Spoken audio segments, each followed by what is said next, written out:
Grabe mga ka-dreamers, bumili na nga pala ako ng nasa 200 sakong semento para masimulan na ang pagpapagawa natin ng dream house. Bale, nasa 1/4 nga lamang pala ng kabuuang semento na ating gagamitin ang aking ipinadeliver. Sapagkat hindi pwede kasi mga ka-dreamers ng biglaan kasi syempre baka biglang sumama ang panahon ay mabasa ang semento. Napaka-vulnerable pa naman ng ganire sa ulan kasi nga kapag nabasa ay titigas tapos hindi na mapakikinabangan. Kaya for security mga ka-dreamers, yan na lang muna sa ngayon. Tsaka magpapadeliver na lamang muli kapag mauubos na. Kumbaga yung pagbili namin ng materyales ay hindi talaga muna namin nilalahat. Parang sa buhay lamang din iyan natin mga ka-dreamers, napakahirap kapag ibibigay mo talaga ang lahat ng walang matitira sa'yo.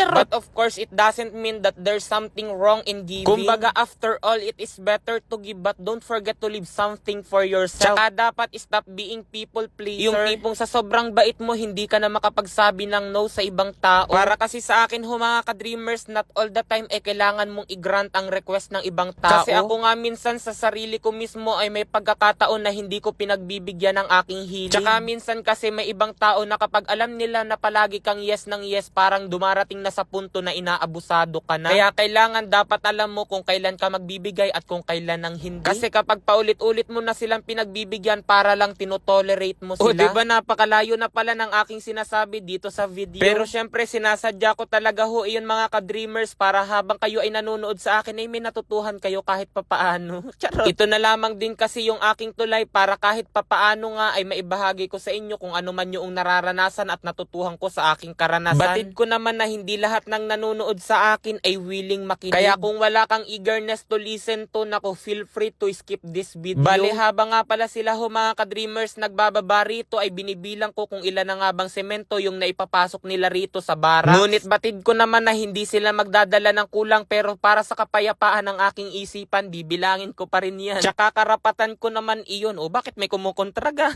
Syempre ganun talaga kapag tayo ay nagpapadeliver ng mga materyales, dapat palagi rin nating chinecheck. Hindi naman ibig sabihin na kapag chinek natin, mandaraya na yun nagdadala. Basta i-check nyo na lamang din kapag kayo ay magpapadeliver ng mga materyales para hindi na kayo mag-overtake. Bale, fortune nga pala na semento yung aming gagamitin sa paggawa nga ng dream house. Kasi para sa akin mga ka-dreamers, sa lahat ng klase ng semento, ito yung pinakamaganda kasi diga, fortune sa Tagalog, swerte. Dahil hanggang ngayon nga, hindi pa rin ako makapaniwala na sobrang layo na pala namin sa Rati. Parang kailan nga lamang naninirahan kami sa lupa ng kapatid ni Mama. Nakaranas din kami manirahan sa lupa ng ibang tao. Nanirahan din sa bahay ng iba't ibang pamilya. Hanggang sa dumating sa punto na may kakayahan na ngang mangupahan. And finally mga ka-dreamers, magpapagawa na si ka-dreamer nyo ng aming dream house. Kaya sa tuwina na nagkakaroon ako ng realization, parang naiisip ko talaga napaka-imposible nang nangyari. Pero syempre dahil risk taker si ka-dreamer nyo at hindi natatakot na sumubok sa lahat ng mga bagay, ayun, nanalo, natagpuan ng fortune na swerte. O diba kaya kung napanonood mo itong aking video, nako, sign ito para ipagpatuloy mo kung ano man ang iyong sinimulan. Kung dumating man sa punto na ikaw ay mabigo sa iyong sinubukan, nako, huwag kang matakot na sumubok pa sa ibang larangan. Sabi nga'y try and try until you die.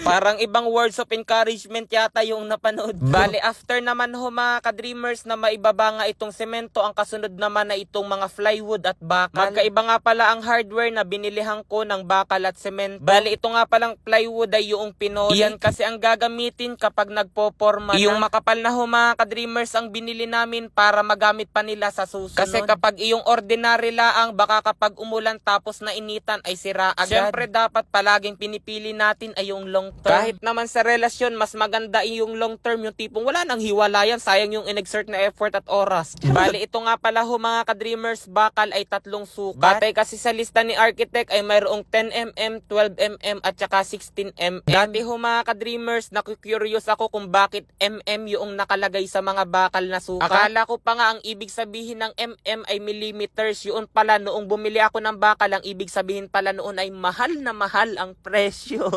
Kasi kung aking nga mga ka-dreamers natatandaan ay parang nasa 111,000 ang inilabas ko nga rito sa bakal. Wala ganun talaga kapag hindi tayo naglabas, hindi magagawa ang ating dream house. Kaya gastos lang ng gastos hanggat may pera. Siyempre alam ko naman na worth it yung lahat ng ilalabas ko nga rito kasi pangarap talaga namin ito. Ay hala, dinin na lamang muna mga ka-dreamers.